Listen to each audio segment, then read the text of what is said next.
Pokoje jsou přehlídka mladého umění, která dává jako jediná, bych řekl, v České republice prostor všem uměleckým vysokým školám představit to, co v nich je v negalerijním prostředí a dost možná poprvé některým z těch studentů dát možnost vystavovat pro větší skupinu lidí. W Polsce wcześniej nie spotkałem się z takim dużym projektem, który stawia bardziej na instalacje i to nas skłoniło, żeby tutaj przyjechać.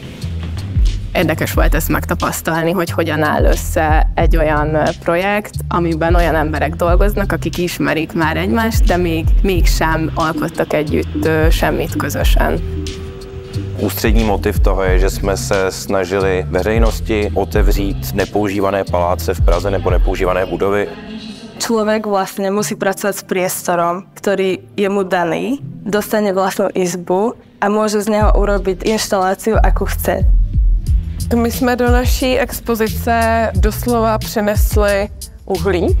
My jsme předtím prošli velice dlouhým procesem poznávání obecně těžby u nás v kraji.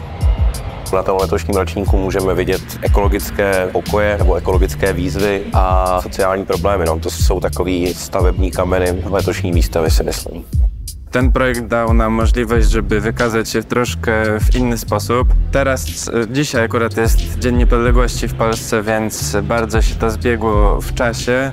Chcieliśmy pokazać, jakie nastroje, jakie emocje panują u nas w kraju. W jednym pokoju jest to bardziej pokazane w sposób negatywny, a w drugim sposób jest to pokazane bardziej tak marzycielsko. És hát tulajdonképpen a becsomagolás az, ami talán a legfőbb motívuma ennek az egész installációnak. A becsomagolás, mint gesztus és mint motívum egy nagyon sokrétű és titokzatos dolog, azt gondolom, mert hogy egyszerre fed el dolgokat és egyszerre tár föl dolgokat. Veľa tém je podobných, že sa to stále stretáva. Cítiť tam to, že ľudia vnímajú rovnaké veci a majú podobné problémy a tie izby spolu nesúvisia, ale zároveň je to veľmi prepojené a to je na tom to krásné a zaujímavé. Řešíme furt stejný životní nějaký situace a rozhodnutí. A to je to, co nás vlastně sjednocuje úplně na tom největším základu, že jsme lidi.